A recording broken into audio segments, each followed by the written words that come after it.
A lot of stuff happened this year, a lot of bad stuff, horrible stuff. And that was reflected on the movies that I watched this year. I'm here to give you guys my top 15 worst movies of 2020. Let's just get this over with. So starting at number 15, we have Jiu-Jitsu. This movie was bad, guys. It was laughably bad. There was a little bit of scenes in here that I was like, that's pretty funny. But overall, it's just stupid. You got an alien coming down here, fighting every 6 years. Just me talking about it just reminds me how terrible this movie is. Bad CGI, bad acting. Nicolas Cage isn't even in this for that much. That's a crime in itself. Yeah, this movie sucked. Number 14, The Grudge. I even forgot that this movie came out because this is when I actually went to the theaters. I mean, I never was really a fan of the Grudge films. I watched them just because, I don't know, it's just on with Sarah Michael Gallagher, whatever her name is, Buffy, the girl from Buffy. If you're that old and you know what I'm talking about, it's that girl. But this movie's not good. Again, another movie where it doesn't show the thing that we came here for, the Grudge, the ghost in here, the girl that goes, that stuff. I did that pretty well, didn't I? But she's not in here and all the way in towards the end, so, okay. Number 13, we have The Rhythm Section. This is the most boring movie I've ever freaking watched. I mean, nothing is happening. For an action movie, there's no action. There's barely any action. There's nothing. And then when they do have the action, it's like boring. It's really weird. I was sitting here watching another movie I watched in the theater. I was watching this and I was like, this is nothing. This sucks. This is boring. Number 12, What Lies Below. This movie, this is weird. This is nasty, actually. It's kind of nasty. There's a even more nastier movie on this list, but this movie's pretty disgusting. I mean, you got a little girl who comes back from camp, and then her mom has like a boyfriend, an alien boyfriend, and she's like all into him and stuff, and like trying to show her. But this is weird. I don't know. Why do horror movies do this sometimes? Like, I don't care. This is disgusting. I don't want to see that. But there's nothing interesting about this movie. And then the interesting stuff is not explained well. And then, yeah, this is weird. Stay away from it. Number 11, Antebellum. This movie, wow. I mean, if you want to stir some controversy, this is the film to do it. Just everything that they did with this film was just bad taste. I know, I understood what they were trying to do and trying to tell us as the audience. It's just the way that it was executed is... This is bad. Just leaves a bad taste in my mouth. Number 10, Mulan. This isn't going to be the last time you see a Disney movie on this list, but let's get into this live action remake. You know, I'm pretty much like a defender at this point. I don't know. Actually, after this movie, I probably won't. But I was like, you know, give Disney a chance. You know, this Mulan live action sounds pretty freaking cool. You know, if you ask me, I mean, Hercules live action, that sounds pretty freaking cool. Can't wait for that. But now after watching Mulan, I don't want to see anything Disney live action anymore. They didn't have Mushu in this movie. I didn't even get a really bad CGI Mushu flying little tiny dragon. I didn't get none of that. Number 9, Fatal Affair. The Netflix original film. Again, another studio that is going to be on this list quite a bit. It just has those tropes, all those black movies, you know. We have some infidelity, we got some bad acting, we got some weirdness. Please don't make any more movies like this. Number 8, The Room. And it's not that room. It's not Tommy Wiseau. I wish it was. I wish it was a updated 2020 version of Tommy Wiseau's The Room. Man, actually, I should probably message Tommy with that idea.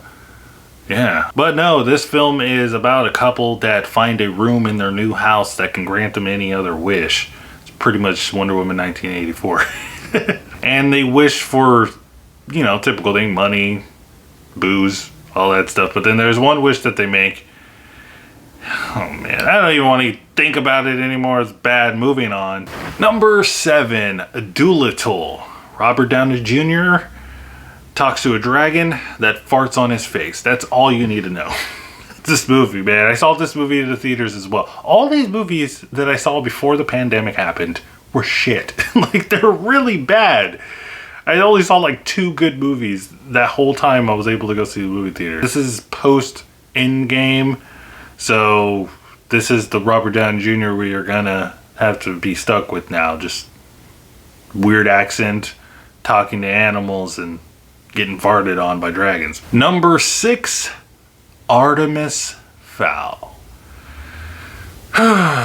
So, I'm a big fan of these like YA novels adapted into live actions. I like Hunger Games, I like Harry Potter, I like The Maze Runner. I like that kind of stuff. But this one, they botched this one real freaking bad. It's all over the place. It's confusing.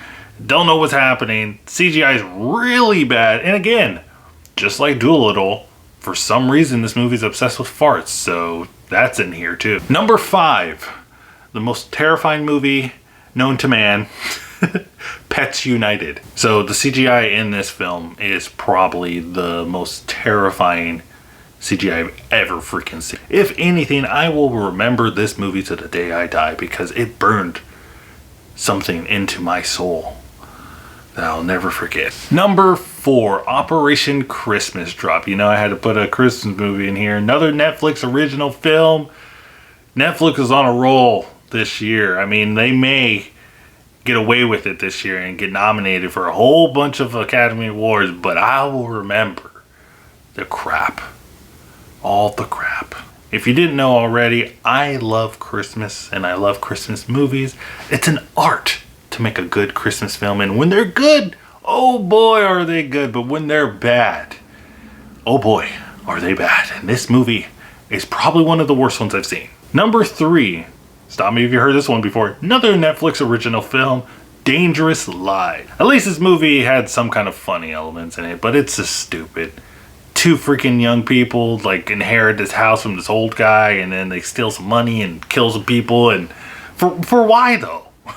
This movie has no purpose. It's stupid, just like all the movies on this list, and it makes me mad. And at a surprising number 2, Fantasy Island. And if you guys have been watching me anytime this year, or at least in the beginning of the year, you know that this movie has haunted me for a good couple of months. And for a long time, it was my number 1 worst film of the year, but something surpassed it, which we'll get to later. Oh man, Fantasy Island, where do I begin with this? Bad acting, check. Really bad plot, check.